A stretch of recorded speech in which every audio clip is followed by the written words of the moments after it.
नमस्कार.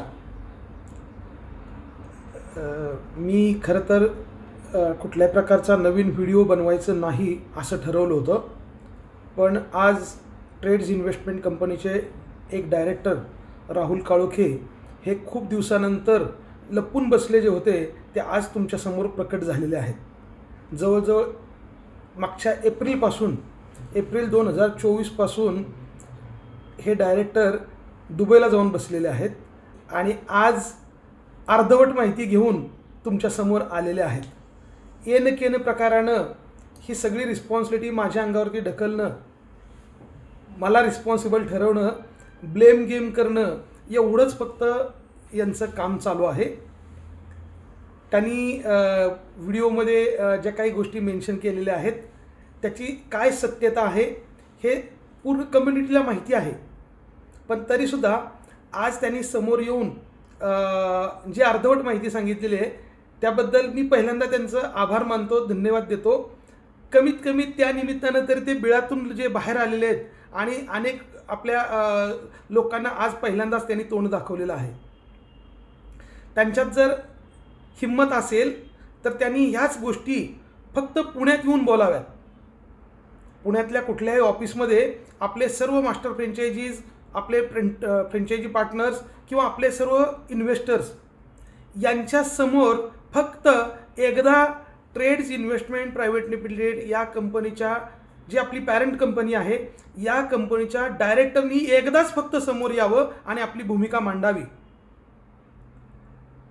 हे सगळेजण वेगवेगळ्या ठिकाणी जाऊन लपून बसलेले आहेत आणि तिथं बसून ते फालतू आरोप करत आहेत.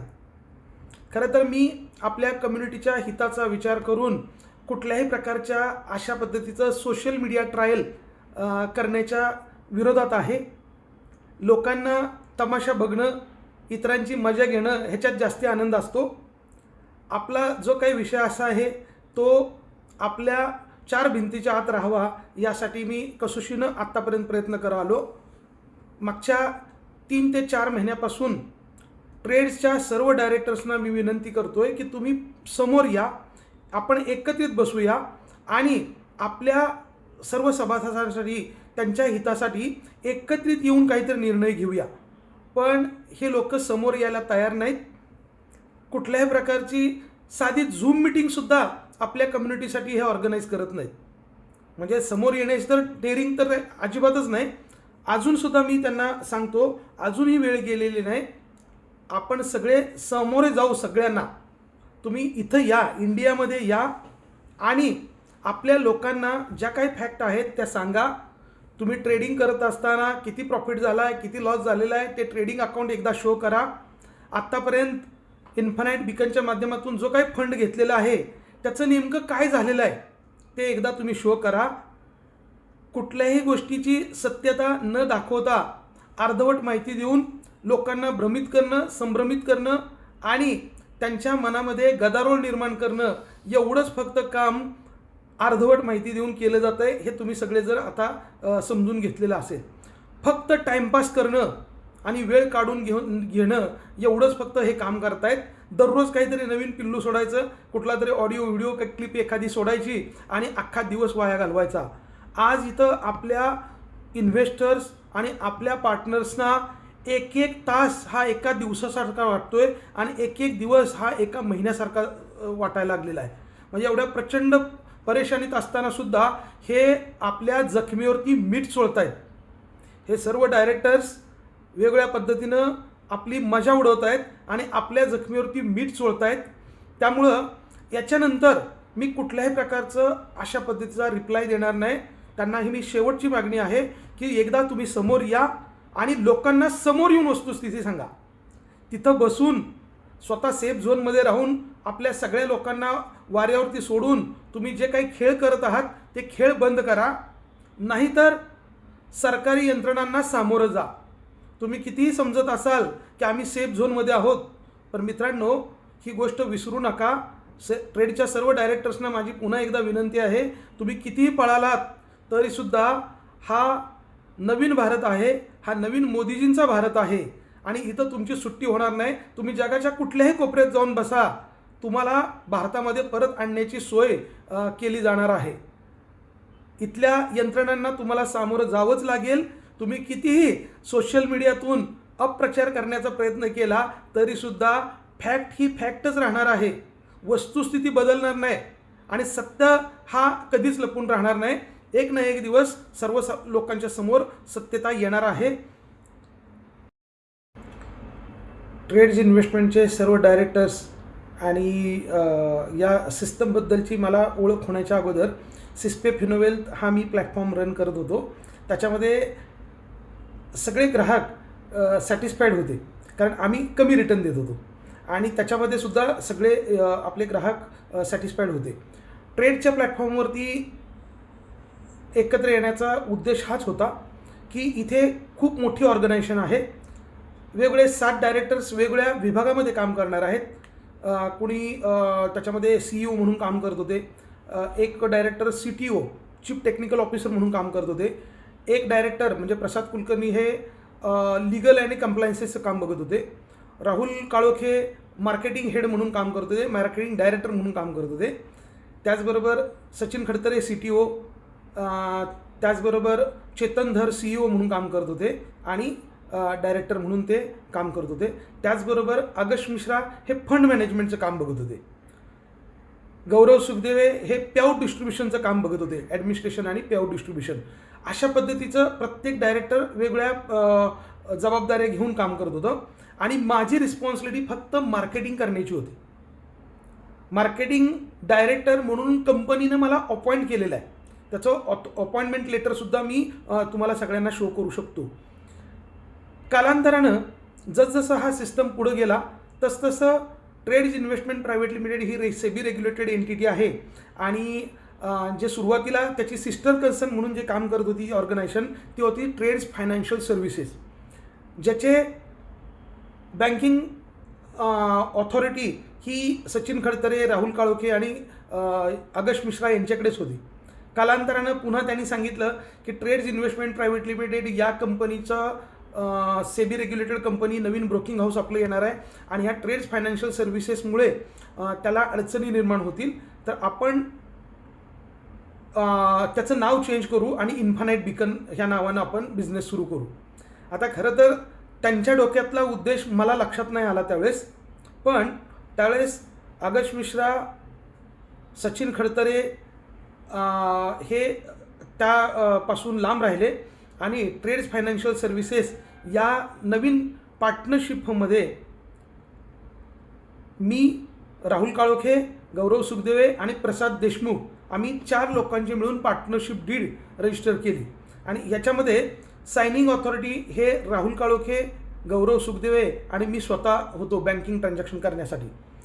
इथे जेवढ्या पण आपल्या या ऑर्गनायझेशनमध्ये वेगवेगळ्या फर्म तयार केल्या गेल्या होत्या, अनेक वेगवेगळे प्रॉपडेक्स अकाउंट सुरू केली होती, इन्फानाइट बीकन प्रॉपडेक्स कमोडिटी, सिल्वर, 7, 1 ह्या सगळ्या बँकिंग या सर्व अकाउंट्सला जे काही बँकिंग ट्रान्झॅक्शन करायचे आहेत त्या प्रत्येक ट्रान्झॅक्शनला राहुल काळोखे प्रत्येक ठिकाणी सायनिंग ऑथॉरिटी आहेत। काही अकाउंटला मी होतो, काही अकाउंटला गौरव सुखदेवे होते, पण राहुल काळोखे हे प्रत्येक ठिकाणी सायनिंग ऑथॉरिटी होते आणि त्यांच्या ऑथॉरिटीशिवाय 1 रुपयासुद्धा सिस्टमच्या बाहेर जाऊ शकत नाही। कारण मी जरी सायनिंग ऑथॉरिटी असलो तरीसुद्धा डे टू डे पेआउटचं काम हे गौरव सुखदेवे बघत होते। मी फक्त आगस्ट मिश्रा यांना ट्रेडिंगसाठी लागणारं जे मार्जिन फंड आहे तेवढं फंड पाठवण्याचं काम फक्त मी करत होतो आणि जरी मी फाईल बनवली तरीसुद्धा त्याची फायनल ऑथॉरिटी हे राहुल काळोखेच देत होते। प्रत्येक बँक अकाउंटला फायनल ऑथॉरिटी राहुल काळोखेंचीच आहे, त्यांच्या सहीशिवाय किंवा त्यांच्या ॲप्रुव्हलशिवाय 1 रुपयासुद्धा सिस्टमच्या बाहेर जात नाही किंवा नव्हता। आणि आत्ता जे ते सांगतायत हे पूर्ण विपर्यास अशा पद्धतीचं आहे। सिस्पे हा प्लॅटफॉर्म रन करत असताना कुठल्याही प्रकारची सिस्पेवरती लायबिलिटी नव्हती, तर त्यावेळेस एका ट्रेडरनी आम्हाला खरंच फसवलं होतं आणि त्याच्यामध्ये थोडासा लॉस झाला होता, पण कुठल्याही प्रकारची लायबिलिटी नव्हती, मस्त बिझनेस चालू होता। ट्रेड्समध्ये बिझनेस ज्यावेळेस सुरुवात केली त्यावेळेस जास्ती प्रॉफिट यायला सुरुवात झाल्यामुळं लोकांची मानसिकता चेंज झाली आणि इकडे 3% प्रॉफिट मिळत होता, तिकडे 7, 8, 9, 10, 11, 12% प्रॉफिट मिळतोय म्हटल्यानंतर लोकांनी इकडचे पैसे काढून तिकडे पैसे टाकायला सुरुवात केली आणि हे संकट माझ्यासमोर होतं. आणि त्याच्याबद्दल मी ज्यावेळेस राहुल काळोखे आणि आगश मिश्रा यांच्याशी चर्चा केली त्यावेळेस त्यांनी सांगितलं की सर हे खूप किरकोळ विषय आहे, आपण खूप मोठ्या लेवलवरती काम करणार आहोत. आणि आगश सरांनी मला स्वतःला सांगितलं की मी फायनान्शियल इंजिनियर आहे, फायनान्शियल इंजिनिअरिंग हा माझा सब्जेक्ट आहे, त्यामुळं अशा छोट्या छोट्या गोष्टी करणं हे माझ्यासाठी खूप छोटा विषय आहे, तुम्ही काही चिंता करू नका. इथून पुढे भविष्यामध्ये सिस्पे ही वेगळी ऑर्गनायझेशन राहणारच नाही, तर सिस्पे आणि ट्रेड्स हे आपण जॉईंटलीच काम करणार आहोत. त्यामुळं सिस्पेचं सुद्धा माझ्याकडे दायित्व येतं, त्यामुळं तुम्ही एकटे नाही आहेत, तर तुम्ही आत्ता आपण टीम म्हणून काम करतो आहे. तर त्यावेळेस आगश मिश्रा, राहुल काळोखे, सचिन खडतरे आणि मी चौघांनी मिळून डिसिजन घेतला आणि त्यावेळेस असं ठरवण्यात आलं की हे जी सिस्पेसाठी जे आज 36 CR अजून लोकांना द्यायचे आहेत किंवा त्याच्यावरचा प्रॉफिट जो जनरेट होतो आहे तो जो द्यायचा आहे त्याच्यासाठी एक अकाउंट बनवलं जाईल आणि त्याच्यावरती जो काही प्रॉफिट जनरेट होईल त्यानुसार त्या लोकांना डिस्ट्रीब्यूट केला जाईल. त्यावेळेस त्यांनी मला एक अट ठेवली होती की हे सगळं जर करायचं असेल तर आम्हाला बिझनेसची कमिटमेंट द्यावी लागेल. तर त्यावेळेस मी त्यांना विचारलं की किती बिझनेस द्यावा लागेल. तर त्यावेळेस त्यांनी मला सांगितलं होतं तुम्ही जर 360 करोडचा बिझनेस जर 1 वर्षामध्ये दिला तर तुमची ही 36 करोडची पोझिशन ॲटोमॅटिकली संपून जाईल, कुठल्याही प्रकारची त्याची लायबिलिटी राहणार नाही. आणि मित्रांनो मी पुढच्या 2 वर्षामध्ये 360 करोड नाही तर 1800 करोड रुपयाचा बिझनेस दिलेला आहे. म्हणजे त्यांची मागणी होती 360 करोडची, मी 1800 करोडचा बिझनेस दिलेला आहे. मग या गोष्टी ते पुढं सांगत नाहीत, अर्धवट माहिती सांगतायत. त्याच्या संदर्भातला एक व्हिडिओ याच्यानंतर तुम्हाला पाठवण्यात येईल, तुम्ही बघून घ्या आणि मग तुम्हाला वस्तुस्थिती समजेल. पण यांचं जे धोरण चालू आहे ना आत्ता, सोशल मीडिया प्रॅक्टिस करणं आणि मीडिया प्रॅक्टिसच्या माध्यमातून त्यांना असं वाटतं की आमचा बचाव होईल.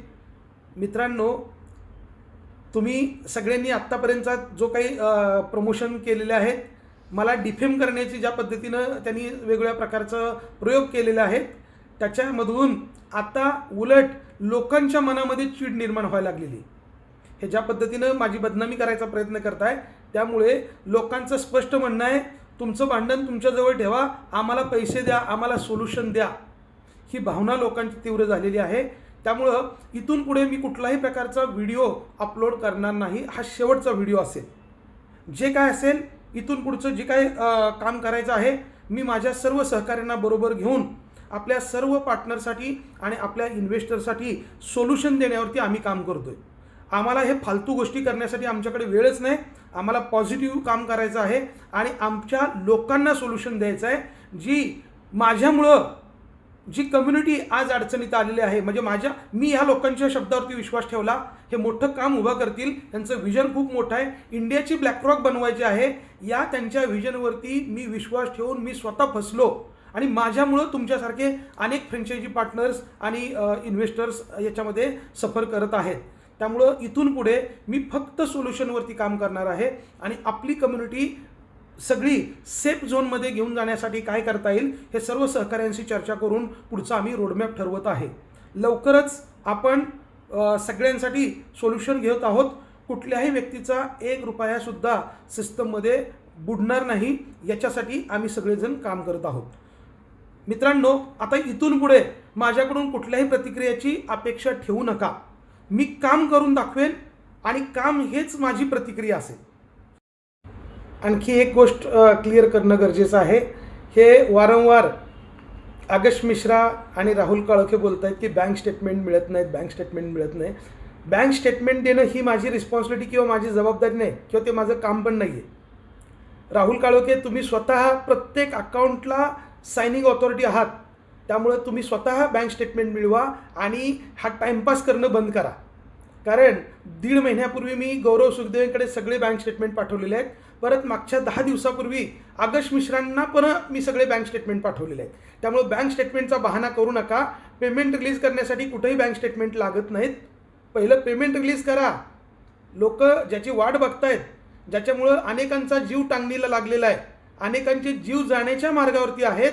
त्यांचे जर खरंच तुम्हाला जर काळजी असेल, त्यांचे जर जीव वाचवायचे असतील तर पहिलं पेमेंट रिलीज करा. हा टाइमपास करणं बंद करा. दुसरी गोष्ट, सगळे रिपोर्ट्स एका क्लिकवरती आपल्या ॲडमिन पॅनलमध्ये आहेत. सगळे रिपोर्ट्स म्हणजे आत्तापर्यंत किती डिपॉझिट्स आलेले आहे, किती विड्रॉल झालेला आहे, कोणी किती प्रॉफिट विड्रॉ केला आहे, कोणाला किती रेफरल इन्कम मिळालेला आहे, कोणाची किती बॅलन्स अमाऊंट आहे, हे एका क्लिकवरती आपल्याला अवेलेबल आहे. त्यामुळं कुठल्याही प्रकारचे बहाणेबाजी न करता लोकांना पैसे सोडण्यासाठी पहिलं काम करा. आणि सर्व आपल्या सभासदांना ज्यांनी सिस्टमवरती भरोसा ठेवला, विश्वास ठेवलेला आहे, त्यांना सोल्युशन देणं, काय देणार तेवढं एक्झॅक्टली सांगा आणि आजच्या आज तुम्ही सोल्युशनवरती बोला. हे सोल्युशन देतोय 4 महिन्यापासून सगळे जर आम्ही तेच ऐकत आलेलो आहोत, पण आत्तापर्यंत कुठल्याही प्रकारचं सोल्युशन, ठोस प्रकारचं सोल्युशन दिलेलं आहे. जे आकडेवारी सांगितली जाते पूर्ण फेक आकडेवारी आहे, चुकीची आहे. 13 करोड दिले, 2 करोड दिले, कुठं दिलेत, काय दिलेत, एकदा समोर स्पष्टपणे दाखवा ना. लोकांच्या समोर येऊन दाखवा. आम्ही सगळे ब्लॅक अँड व्हाईटमध्ये दाखवण्याची तयारी केलेली आहे आणि आपल्या सगळ्या कम्युनिटीला, पब्लिक ॲट लार्ज आम्ही प्रकाशित करणार नाही कुठलीच गोष्ट, पण आपल्या कम्युनिटीसाठी ब्लॅक अँड व्हाईटमध्ये सगळ्या गोष्टी दाखवण्याची तयारी केलेली आहे. किती फंड आत्तापर्यंत आपण आगस्ट मिश्रांना ट्रेडिंगसाठी दिलेला आहे आणि त्याच्यावरती त्यांनी किती प्रॉफिट जनरेट केला आणि किती प्रॉफिट लोकांना रिटर्न दिला ते पण त्यांनी डिक्लेअर करावं. एवढीच माझी नम्र